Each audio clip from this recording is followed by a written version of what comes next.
3, 2, 1, go. Hey folks, welcome to Coffee and Revelation on Tuesday afternoon. Revelation chapter 22, verse 4. We've seen that in heaven there's the river of the water of life, that there's the throne of God, that there's the tree of life bearing fruit, and the leaves of the tree are for the healing of the nations, that there's no more curse.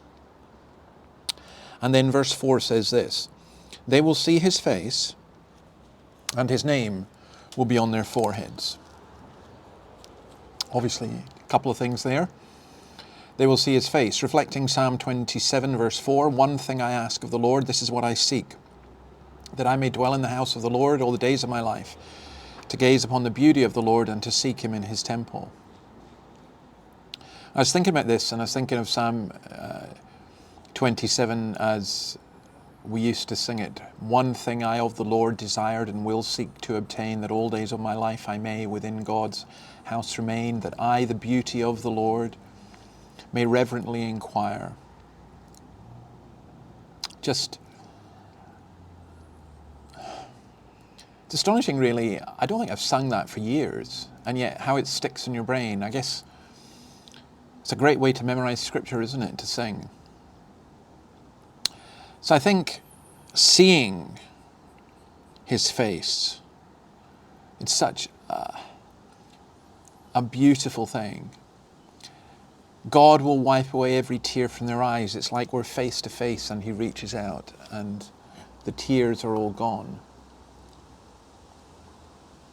There will be comfort from death, and the death that will be done away with.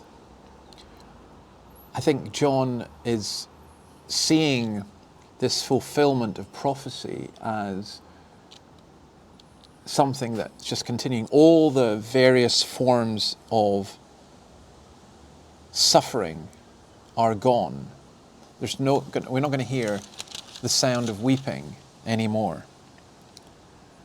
So that face to face with God is a deeply beautiful thing.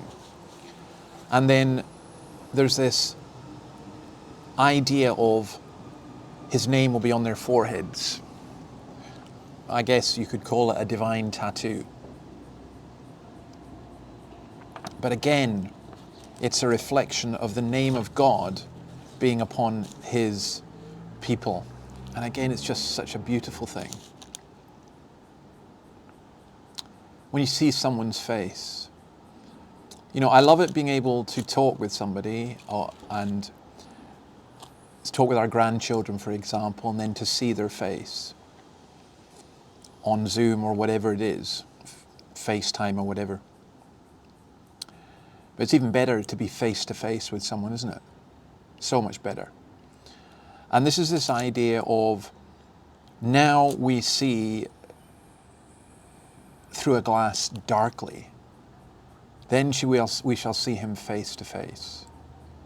Then we shall know and be fully known. No man can see God's face and live. That's what the Old Testament said. But here we are face to face. They will see his face. You see again how the curse has been overturned. I mean, we looked at that yesterday. I forgot to mention yesterday, by the way, that one of the obvious applications of that is the curse that came upon mankind after the fall in the garden. The ground is cursed. Your relationships are cursed. You can't get to the tree of life. All this is reversed. You can't see God. Now you'll see him face to face. I'm just stunned at that, to be honest. I really am. I can't comprehend it. I can't. And I don't mean I can't comprehend it in an unbelievable way. I believe it. But I just can't comprehend what it will be like. I think of the most intimate relationships we have in this world and how beautiful they are. At times they can be ugly, of course, because the impact of sin. But nonetheless, how beautiful they are. But there will be this intimacy. So in writing for Seek, one of the questions was about Christian unity, and it caused me to reflect on John 17, where it talks about Jesus saying that they may be one, I in them as you are in me. And that unity between the Father and the Son, that's a unity that we experience in this. They will see his face and his name will be on their foreheads. Again, another thing I was writing about was what it was to be a Christian, what Christian means, and how the term Christian was, I think it's Acts 11, it might be verse 46, that's just from memory, where they were first called Christians at Antioch, Christ's ones. But we can wear badges and symbols and everything else. But in heaven, we're so named that his name is on our foreheads. We see his face and his name is on our foreheads. It's beautiful, isn't it? For me it is anyway. Yeah, just wow. Okay, we shall see you tomorrow.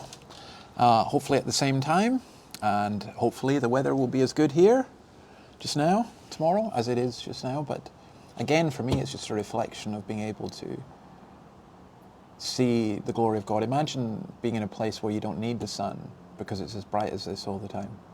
God bless you anyway, and see you tomorrow. Bye.